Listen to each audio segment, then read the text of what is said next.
Hey there, and thank you so much for joining us on Weather Out West on this Wednesday. I'm meteorologist Ashley Ruiz, and this is what we're tracking for you today. Might be the last dry day for many of us as rain is in the forecast to close out the week. Our team across the West Coast is tracking when showers will hit and alerts they will cause. And families are suing the owners of a Texas summer camp, accusing them of ignoring safety rules before a summer flash flood that killed dozens of campers.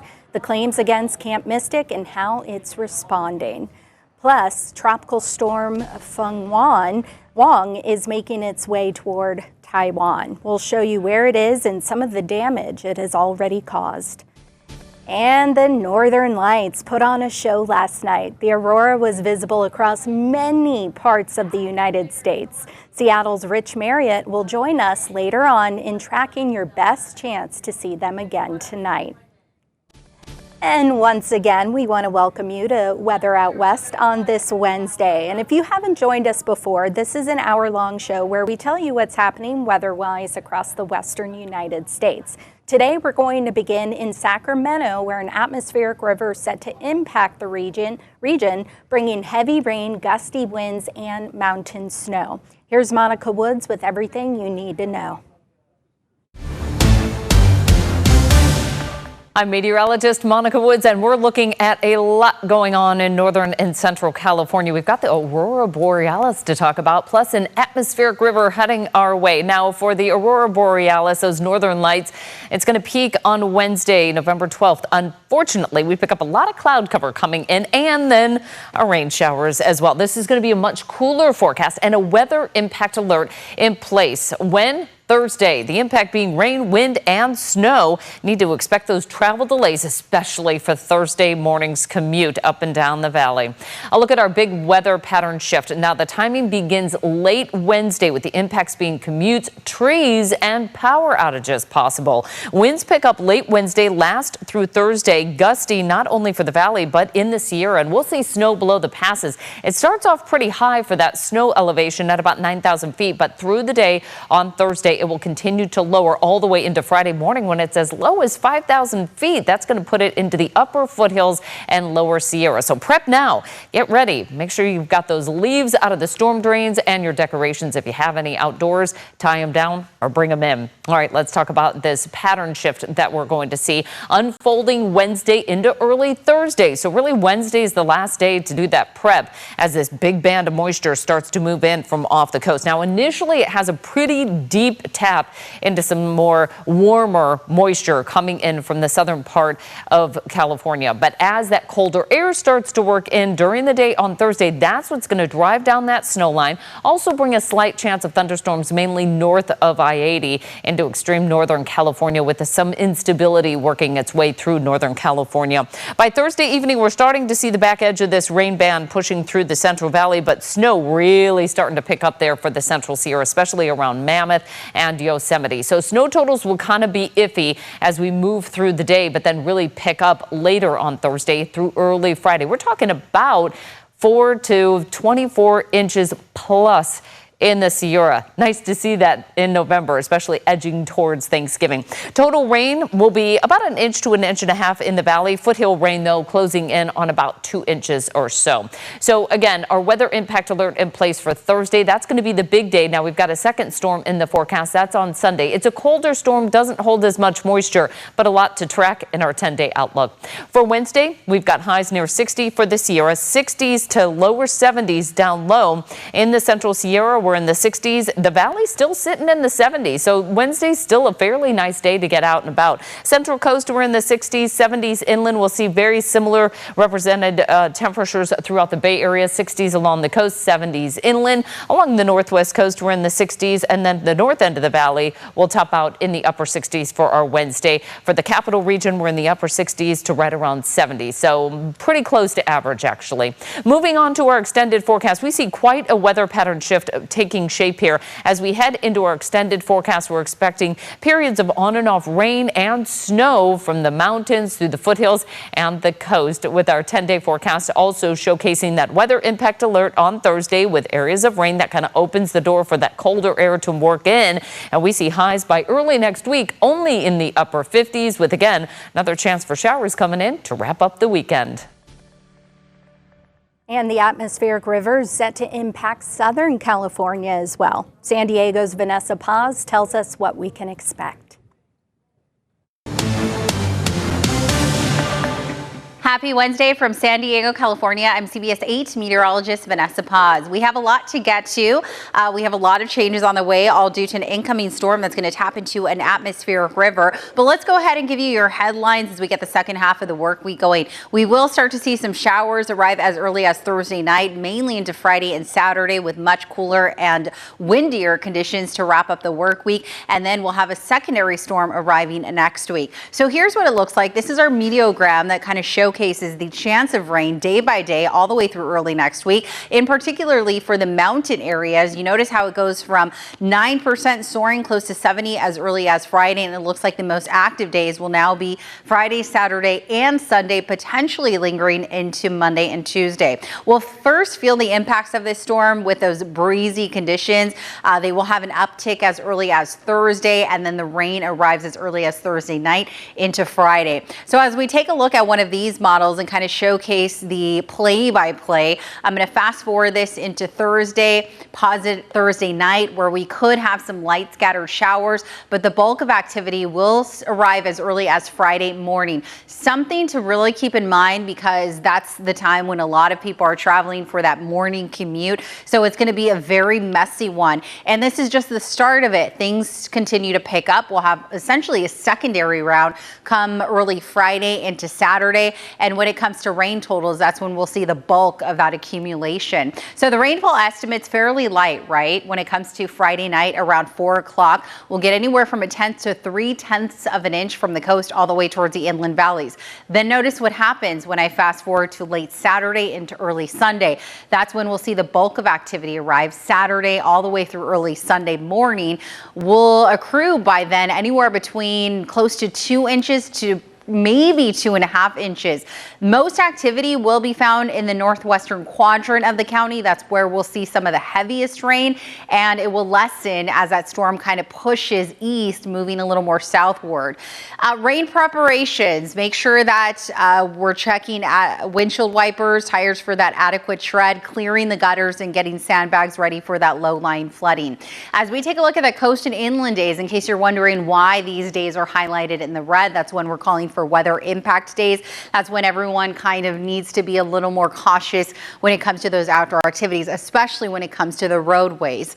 We'll be in the low 70s, so still quite warm come Thursday, but notice how once that cooler air mass arrives, remember the system assisted with a cold front, temperatures are going to come crashing down. We'll go from the high 70s, dropping about 10 degrees or so by the time we get to Saturday and Sunday, and we'll stay quite cool all the way through the weekend. The temperatures that we're expecting, they are some of the coldest temperatures that we've seen so far this season.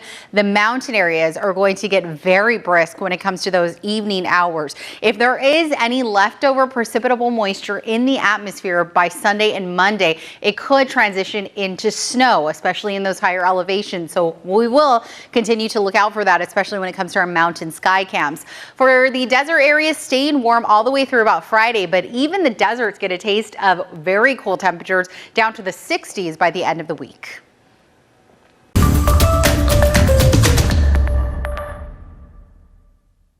And visitors to the erupting Kilauea volcano in Hawaii on Sunday were treated to a rare spectacle. Take a look at this. So lava shot up over 1,000 feet in the air, and as the ash was being pushed by the wind, a swirling cloud spun up and reached all the way up into the sky.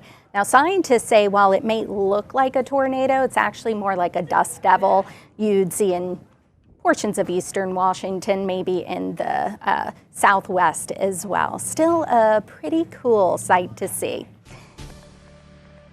And the families of 9 girls who died at Camp Mystic in the deadly July 4th of July Texas floods are now suing the camp's owners. The suit accuses them of negligence and reckless disregard that resulted in the deaths of 27 campers and staff. The attorney for the families argued the tragedy was preventable. Each lawsuit seeks more than $1 million in damages. The camp claims keeping the girls in the cabin was, quote, the right thing to do, end quote.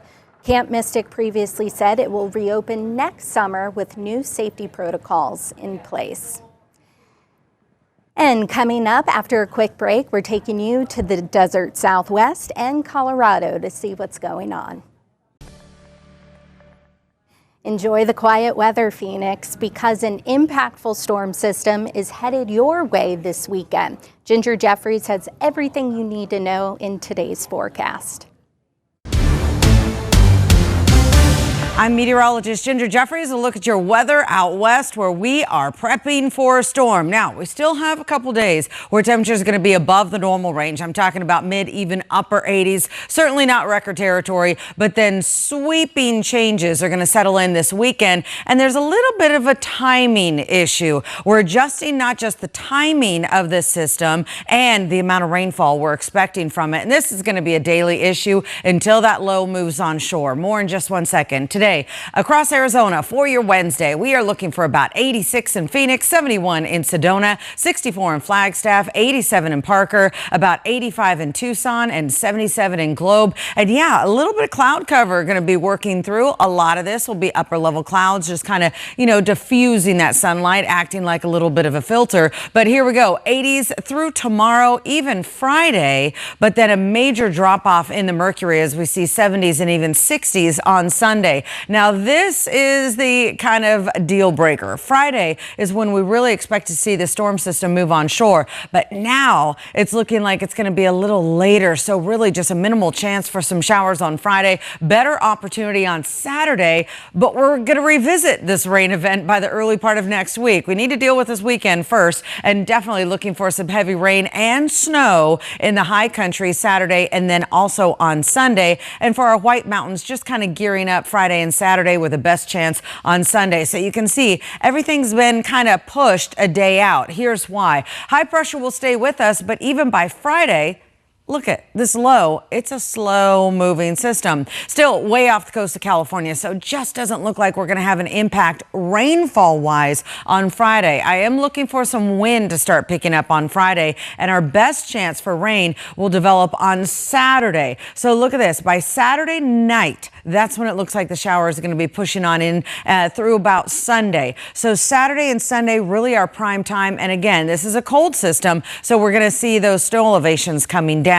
Now, projected rainfall totals. Yesterday, most of the models had us over inch and a half, and now they've really scaled that back. As you can see, the greens and the blues. Well, we're still looking for possibly up to an inch for areas north of the metro. But as we really zero in on the forecast models for our area, you can see, it looks like right about 1/3 of an inch for Phoenix. And I think that's more in line. Now, heavier rainfall is expected to the west and north side of the city, where the east side should stay under maybe 1/4 of an inch in Tempe. Higher elevations, definitely a snow element to this forecast. Now, the snow elevation will be dropping, I'd say 7,000 to 8,000 feet by Saturday into Sunday. Yesterday, it was 6,000 to 7,000 feet. So we're still looking for rain. We're still looking for snow. It's still going to be a cold system. It just looks like it's a little day later than what we were seeing develop yesterday. So for Flagstaff, yes, numbers are coming down. 60s today, 40s by Sunday with 70% coverage.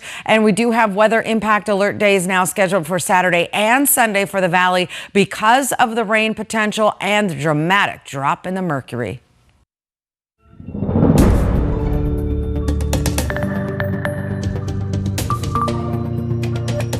Before we get to Denver's forecast, we wanted to share this with you. So preparations are underway for a giant gingerbread house to be built in Colorado this holiday season. Gaylord Rockies Resort announced its pastry team is building a 12-foot tall gingerbread mountain cabin. It's made up of gingerbread, of course, icing, and candy. More than 25 pastry cooks are involved in this project. The massive cabin will be on display at the resort from November 24th until New Year's Day, so you have plenty of time to go out and check it out. Along with the gingerbread house, the attraction Ice will be making a return there as well. 40 ice artisans from China will be carving 2 million pounds of ice from 60 blocks into a 17,000 square foot wonderland. The theme this year, How the Grinch Stole Christmas. Always a good one, definitely a classic. And let's head to Denver now to grab the forecast, because you have a little bit of everything in your forecast. Warm weather, cool weather, and rain, but what about snow? Kathy Sabin and Katie LaSalle have those details. Hello from Denver, Colorado. I'm 9 News Weather Impact Team Chief Meteorologist Kathy Sabin. High pressure has been the dominant feature, but with the storm track to the north, we're still seeing a few clouds sneak in underneath the ridge. And those clouds have helped create a beautiful sunrise and sunset phenomenon all week long. These have been the sunsets in Denver, Colorado, with that mountain wave cloud, the lenticulars, just enough moisture coming in underneath this dominant ridge. But the storm track is north of us, and that means above average temperatures, elevated fire danger for us, and record highs. And we're still waiting a pattern that will bring us the first snow in Denver of the season, and we're about a month overdue for that. Still tracking some cloud cover along the spine of the Continental Divide that will scour out with a wind shift today. So we look west at a storm system gathering strength in the Pacific. Will bring heavy rain, of course, to the Bay Area, snow to the Sierras, snow to the Cascades, but that system may actually bring some mountain snow on Friday and a cooler weather trend to Denver by the time we hit next weekend, because right now we're missing out on all of that beneficial moisture. We're also seeing good travel conditions across the area, but a lot of the ski resorts trying to make snow in the Colorado high country have seen above average temperatures and not much snow coming in from these clouds that are crossing from west to east. So with a pattern shift on Friday, hoping to see some snow showers off and on for the high country starting at the end of the week. For us, we're going to see lows tonight in the 30s, highs above average again tomorrow. We'll stay upper 60s and low 70s for Wednesday, Thursday, Friday. A cooler weather trend for the weekend with a chance for a rain shower in Denver, and then even cooler heading into the middle part of next week. A major pattern shift could mean we see not only colder air, but Denver's first snowfall. Will we see accumulation? It's still too far out to tell, but at least there's an interesting pattern shift for us on Wednesday of next week.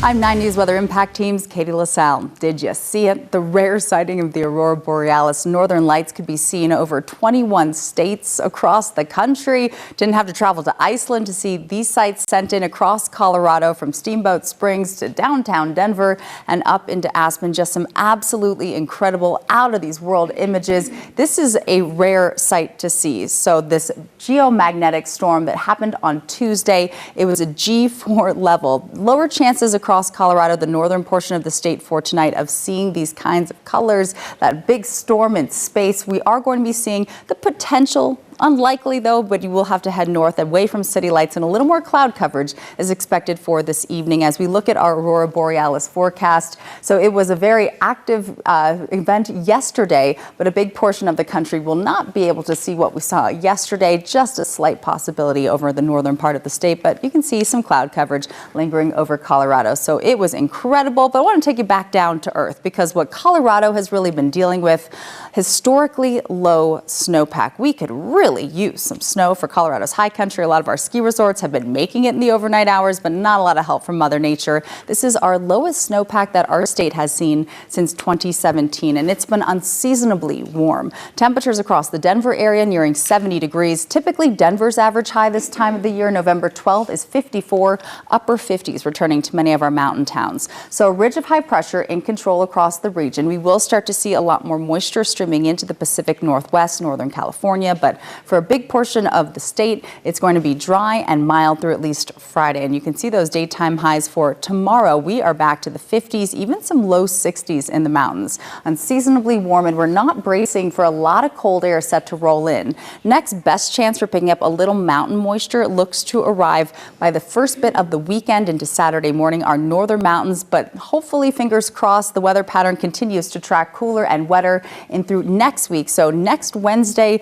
we could be picking picking up Denver's first snowfall, but on this 7-day forecast, just the chance for a few rain showers, a little light northern mountain snow possible Saturday into Sunday.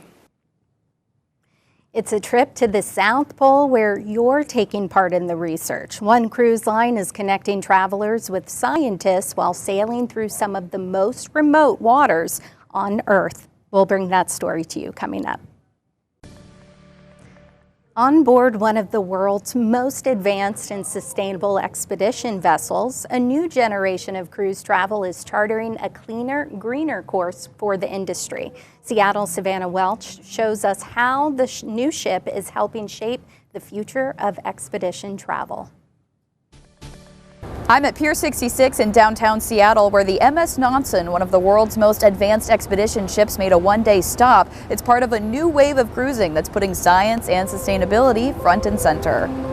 It may look like any other luxury cruise, but the MS Fridtjof Nansen is built from the ground up for science and sustainability. The hybrid-powered ship docks in Seattle before heading to some of the planet's most remote environments, from Greenland to Antarctica. This ship really is kind of the next generation of expedition cruising. Managing Director Steve Smotree says the ship is equipped with the largest science center at sea, where researchers and guests work side by side. We even donate about 2,000 nights a year to scientists who are doing active research on board. And we really love that because they then interact with our guests. They get to really see the science and the research in action. Those scientists include Mario Reichenbach, who leads citizen science projects on board. So citizen science means that everybody can participate in research projects, collecting data about different topics, about whales, environmental stuff like cloud observations, for example. The company says it's leading the charge toward a more sustainable future for cruising. We're able to have a combination of using more conventional fuel and then obviously the hybrid system as well, which has another advantage for passengers, which is that we can sail completely silently at times, which is an amazing experience if you're in Antarctica. HX says it's already cut its carbon emissions by 25% and reduced food waste by half. The company's long-term goal, carbon neutrality by 2040. Experiencing a destination firsthand and seeing it with your own eyes and forming your own opinions about it and then learning and understanding a bit about that destination is the single most powerful way to drive that kind of advocacy and that kind of change. Savannah Welch, King 5 News. Coming up next, we'll have forecasts from Portland's Rod Hill and Boise's Hector Mendoza.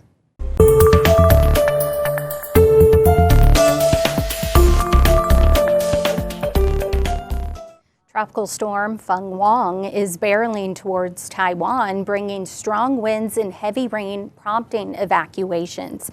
You can see here some of the damage and flooding it has already caused. You see that right there. This is to the southern edge of the island. As of yesterday, Feng Wang sustained winds up to 67 miles per hour with gusts up to 85 miles per hour. So far, more than 3,000 people have been evacuated. And the storm is expected to make landfall today before moving across the country and weakening further. And the United States is providing nearly $12.6 million in additional emergency assistance to Jamaica and Haiti following Hurricane Melissa. The State Department says the majority of the funding, more than $10 million, will go to Jamaica to help with clearing debris, providing shelter, and emergency health care. $2.5 million will go to Haiti to support similar efforts. The U.S. had announced an initial portion of $24 million in emergency assistance last week for Jamaica, Haiti, the Bahamas, and Cuba. Now let's kick off our tour once again, picking things up in Boise, Idaho, where Hector Mendoza is tracking the next storm system, which is set to bring rain and gusty winds to the area.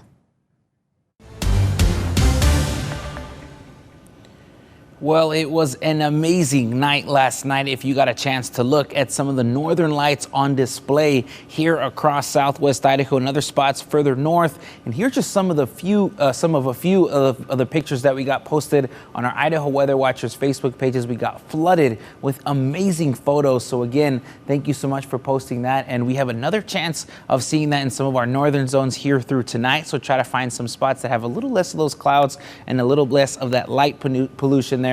But as we look here at our satellite and radar picture, we are going to see that dry conditions will prevail here for today. We are seeing some showers that are going to stick around further up north, but that is going to stick around there for at least today before we start to see a system that comes in that brings us a chance for some showers. But that's not coming in until late Thursday and entering into early Friday. So again, this is going to be that system we're going to be paying attention to that brings along that cold front, and then we're going to see some of those showers start to spark there Thursday night and through Friday morning. But for now, we're going to see that these temperatures are going to stay pretty mild and warm up here through Thursday afternoon. Again, we're not expecting to see that until later on into the day on Thursday. And here's a look at just kind of how that system is going to move. It's going to continue to make its way through, enter in and make its way inland on into the coast of California. And then later on in through the weekend, we're going to see it make its way up north. And then behind that, we're going to see another system that comes in that's going to build behind that. And that's what's going to bring along a little bit more of some of those showers that come along for Sunday and in through Monday. So as we look at the futurecast, it's just looking on in through Thursday,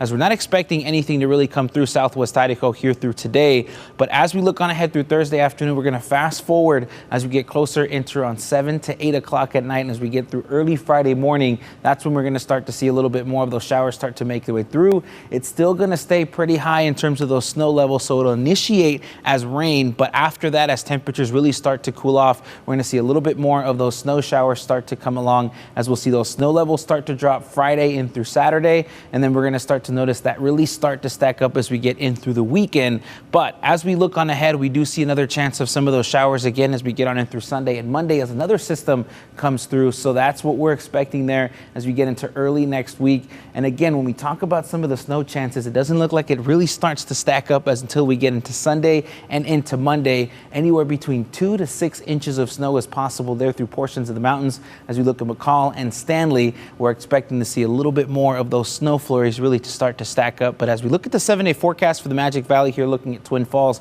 we're up into the mid 60s there for Thursday. Mostly sunny skies, maybe a chance for some showers, but more likely coming along there for Friday. But those temperatures will start to climb down into the upper 50s. And then we're going to slowly start to see those temperatures back into the low 40s as we head on into Monday and Tuesday of next week. And as we look at the 7-day forecast here for Boise and for places here in the Treasure Valley, those temperatures get to near 70 on Thursday, really close to that record that we'll see on Thursday, which is at 69 degrees. So not too far off in terms of our forecast high for tomorrow. Then as we look on in through Friday, most of those showers look to stick around there through Friday morning, seeing some of those showers diminish through the afternoon, staying dry on Saturday. So seeing a pause of some of that wet weather, and then we'll continue to climb down in terms of temperature, and we'll see those temperatures back into the upper 40s by Tuesday. Next up on our tour of the Northwest, Portland, Oregon, where Rod Hill is tracking shower chances, and he'll tell us if it's going to impact your weekend.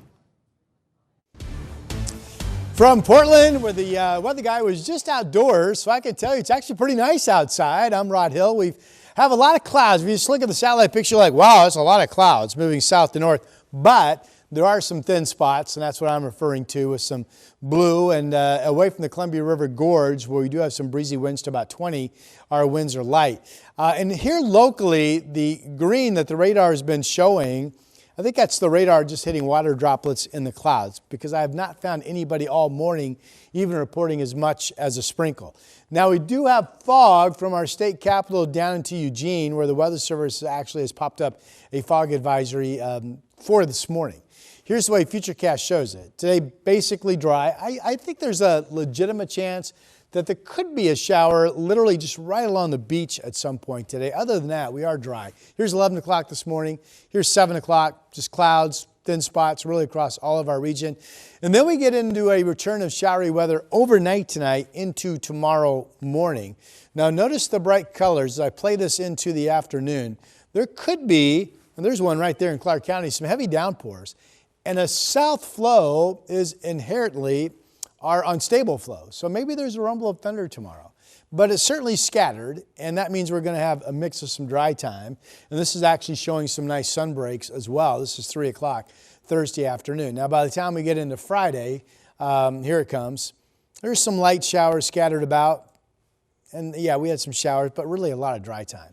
Friday looks like a shower or two to me, and other than that, just a lot of cloud cover and not much going on. So, several days back, we were eyeing this to be a fairly wet pattern tomorrow, Thursday through Sunday, and the models just keep backing off and literally showing days with some rain, but not a lot. With that said, this is the wettest of all the weather models I can find. This is the European model, showing 4-day totals from Thursday through Sunday. Half of an inch down in Corvallis and about 3/4 in Salem and Portland. If you divide that by 4, you come up with the fact that most days are not going to get any more than 1/4 of an inch of rain. And like Friday may do well just to get measurable rainfall. This has backed off at the coast yesterday. It showed there could be a couple inches of rain. Now it shows closer to about an inch over the 4-day period. So we're looking at some rain, but really no headlines beyond the showery pattern that I just mentioned. Notice this is timberline. You have to get up to 8,000 feet to find really any snow out on the ground of note. Basically, it's barren at 6,000 feet. And weather models at this point, this could change, but at this point are not promising at all in terms of getting decent snow between now and Thanksgiving, which means it's at least a possibility that we won't have ski resorts open on Thanksgiving weekend. Of course, the hope is always to have at least enough snow with a partial holiday opening. May or may not get it this year. There's our coast with the clouds in Lincoln City. There's a little bit of blue shining through the thin clouds looking at the Motor Center where the Blazers play in Portland. There's a cool shot of a barge coming underneath the Interstate Bridge. Again, you can see a little bit of brightness with the sun coming through. And look at the 60s. Burns, John Day, Bend. And we could be 60 here in Portland, also 60 along the coast. So pretty mild weather. Here you can see the showers tomorrow, a few showers Friday. Showers pick up a bit Saturday and Sunday. But again, overall, we think rain totals will be limited. Still to come, we'll see what's happening in Washington State with forecasts from Spokane and Seattle.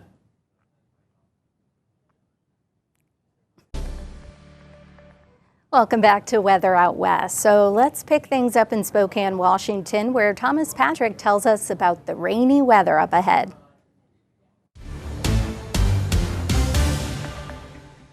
I'm meteorologist Thomas Patrick in Spokane, Washington. Been an interesting last 24 hours here locally because we've gotten a bit of rain, but we also saw the northern lights last night, and just a little hole in the cloud cover allowed for an absolutely spectacular display.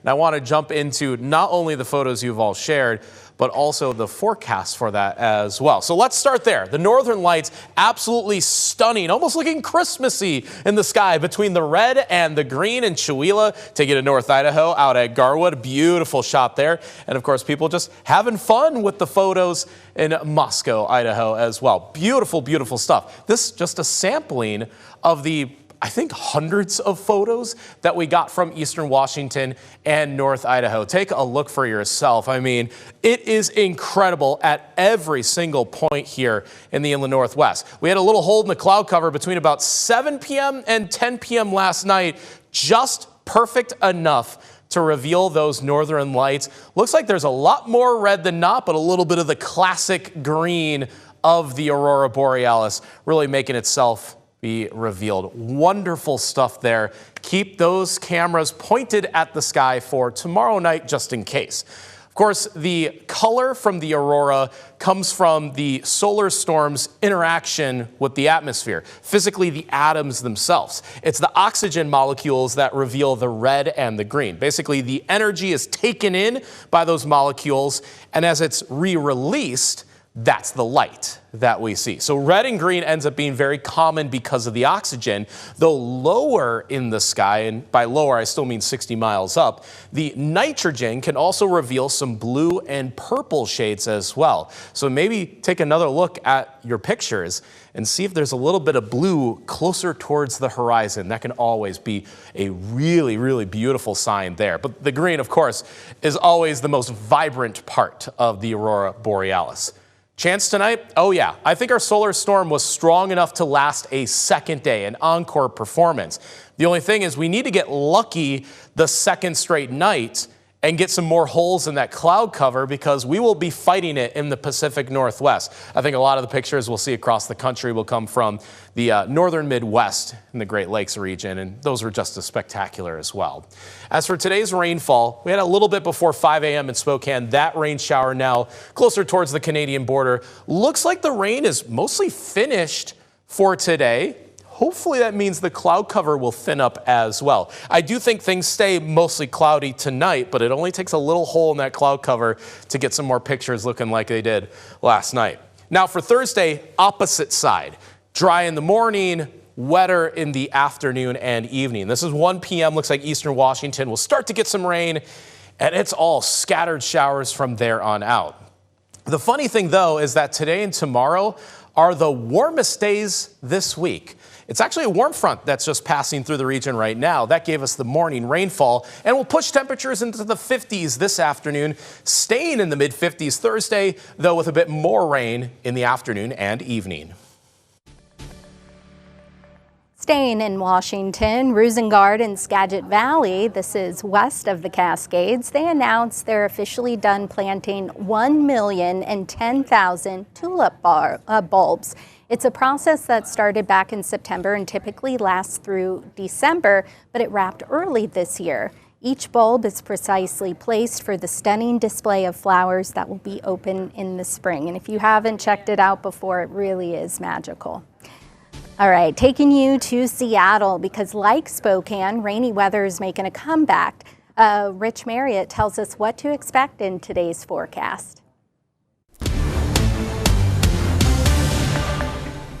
Hi, I'm King 5 meteorologist Rich Marriott. A lot of people got out and watched the aurora last night. Not so much for us tonight because the clouds are in and they moved in overnight. We've been looking at just a few showers around Puget Sound. You can see the little weak system just to the south, a little weak front, generally lifting northward slowly today, giving us a few off and on showers. Might be a few sun breaks mixed in at times too. Not a whole lot going on today, but the main front still off the coast. That's going to be pushing in overnight tonight and giving us some steady rain, which is probably going to last through most of Thursday. So something to look forward to. And you see this morning, just seeing those showers begin to move up there through the Hood Canal area at mid-morning on Wednesday. And checking the Bellingham Tower cam, looking pretty quiet there. It's a lot of gray, but not much going on otherwise. And some nice lighting there for the tower cam and the Columbia Tower. And actually, it's kind of pretty with the fall colors there, plus the grays in the distance. I really like some of our tower cams. They just are really pretty to look at. Checking out at the airport, you can see things were a little on the wet side. So you should see a shower move through there a little while ago, beginning to dry out just a little bit. And there in Tacoma, things looking a little brighter. And you can at least see the base of Mount Rainier out there. So you can see the base of these clouds are actually fairly high this morning. And out along the coast, they've seen an occasional shower out there as well. Otherwise, just mostly cloudy skies. And that's true for most of western Washington. So overall, we'll see a few showers around today, and that steady rain will be moving in tonight. Kind of a wet Thursday. We get a little bit of a let up Friday and Saturday before another wet day on Sunday, and we dry a bit as we head towards the first part of next week with some cooler temperatures. Look at the satellite image, kind of a disorganized looking system out here. It's kind of a mess in the front portion of it, but there is embedded in there a little front that's going to lift through us and give us a round of a few showers today. And then the main front out here is going to push in and give us a pretty good round of rain overnight tonight into tomorrow, at least initially with some fairly high snow levels, but it will be gradually coming down as we get to the end of it. Checking the computer model, you can see that's kind of poised off the coast. That little band kind of lifts up, and then as we head towards late today, we're going to see that system start to move towards the east, pushing in overnight tonight, sticking with us through most of the day tomorrow. I see the back edge of that front finally moving through later in the day tomorrow, and then we get into some showers behind it. We get brushed by another system as we head towards Friday night into Saturday just briefly, and then we'll have basically just showers and sun breaks on Saturday as well before a wetter system moves in for a wet day as we head into Sunday, and that'll turn to a few showers as we move into the first part of next week. So stay in a wet pattern, but not nearly as wet as what we saw from those systems earlier in the month. Checking the forecast for up in the mountains, you can see we do have some rain going on there at Paradise, which is a little above 5,000 feet. The snow level is probably around 7,000 or 8,000 feet today. So if you are headed about across the mountain highway passes, you're going to be looking at rain at the passes, so basically barren wet pavement for Stevens, Snoqualmie, and White passes. And checking those snow levels, staying pretty high again into tomorrow, and then dropping down about 4,500 feet. Still going to be rain for most of the passes, and might accumulate a little snow higher up in the ski areas. And we're kind of bounce around the 5,000 foot level Saturday and Sunday, but we really do cool off as we head into the first part of next week, with snow levels dropping below all the highway pass levels. But we also, as is often the case, start to dry out as we get there as well. So for today, we're going to be looking for just a few showers. That steady rain moving in overnight tonight, mid to upper 50s. A rainy day tomorrow with mid 50s. It'll turn to off and on showers and some breaks Friday. Might see a little steady rain late Friday night into early Saturday before it turns right back to showers again. And then as we hit Sunday, that's going to be our wet day of the weekend. Mid 50s for the highs. Decreasing showers with some gradual clearing on Monday. Partly sunny Tuesday with only a few showers, but cooler to start next week with highs only in the upper 40s to near 50 degrees. Look who's joining us. How'd you get up here so fast? I don't know. It just I heard somebody say beam me up, and here I am. TV magic. Well, Rich is joining us now and after the break to talk about the Northern Lights as we promised, and he'll tell us what's going on, why we're seeing it so often here in the United States. We'll see you in a few minutes.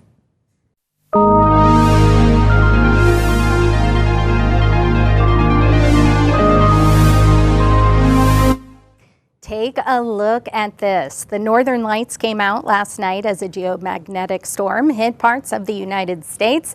The results were stunning. You see some of these beautiful photos from Washington. You see how gorgeous. Ellensburg, Washington. I'm trying to see where else we've had some, but such vibrant colors. Now, we weren't the only spot in the Pacific Northwest and the United States that had a front row seat to the show last night. The aurora was spotted as far south as Florida. States including Virginia, Louisiana, Texas, and Alabama, Iowa, all reported sightings last night. And joining me now is King 5 senior meteorologist Rich Marriott. You've seen him plenty of times to talk all things Northern Lights. And we've been talking all morning long, and it's just been so active. Can you tell us why? Well, we were at solar maxima, or leading into it. We had the really big auroras a year ago last May, and we peaked out, they think, somewhere early this year. But it's kind of like even with regular weather, you get the main storm season, but occasionally you'll have a late season storm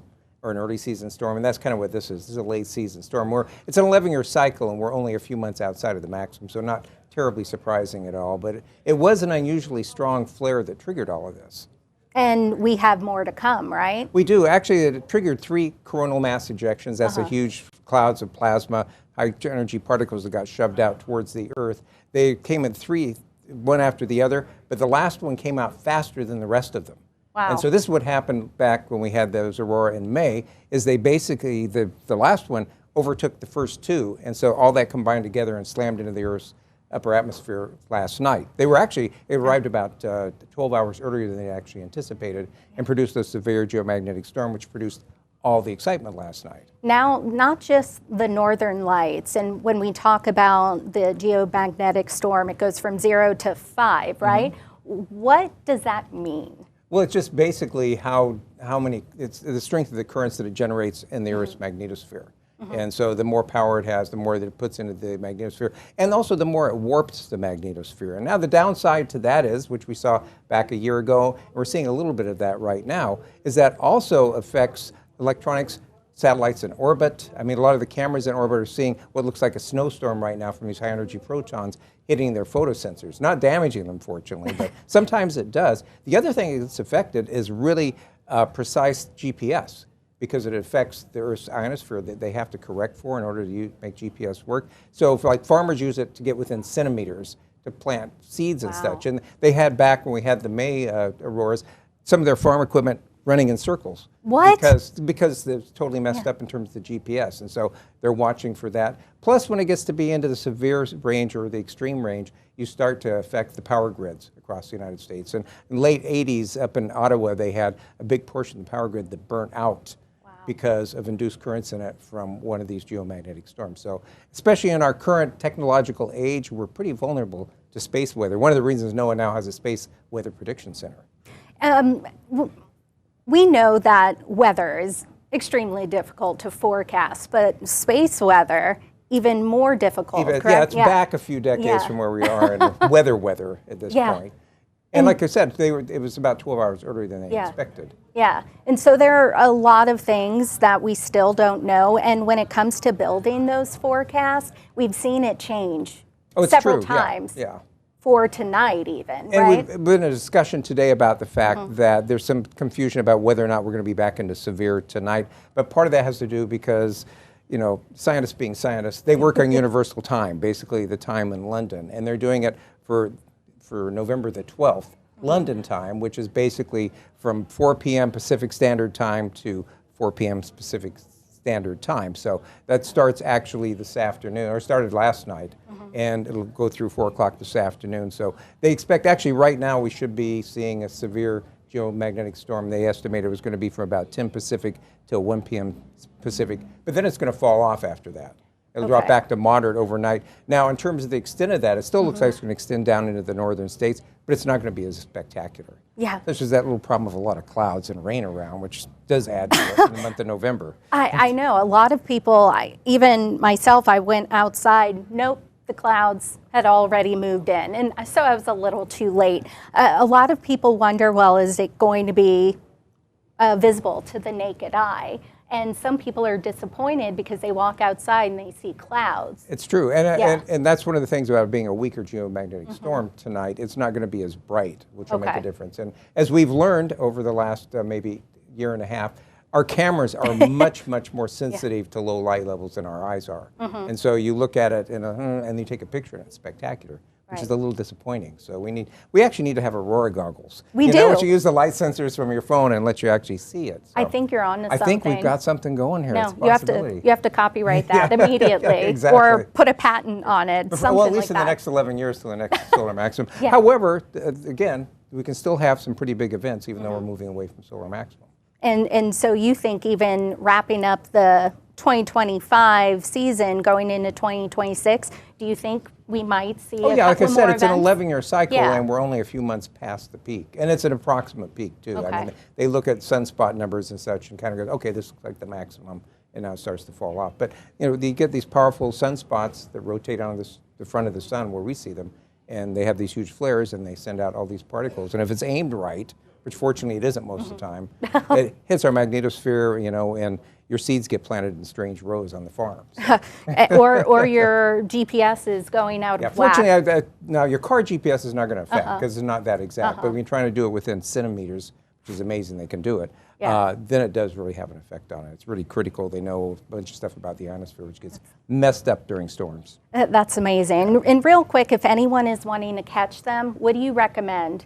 Well, get some place that's dark and not raining, and look north, and you'll have a chance. You should be. NOAA says you should be able to see it tonight. It just won't be as bright. Okay. Thank you so much, You're Rich, welcome. for joining us, and we hope you enjoyed today's Weather Out West. We hope to see you again tomorrow on Thursday.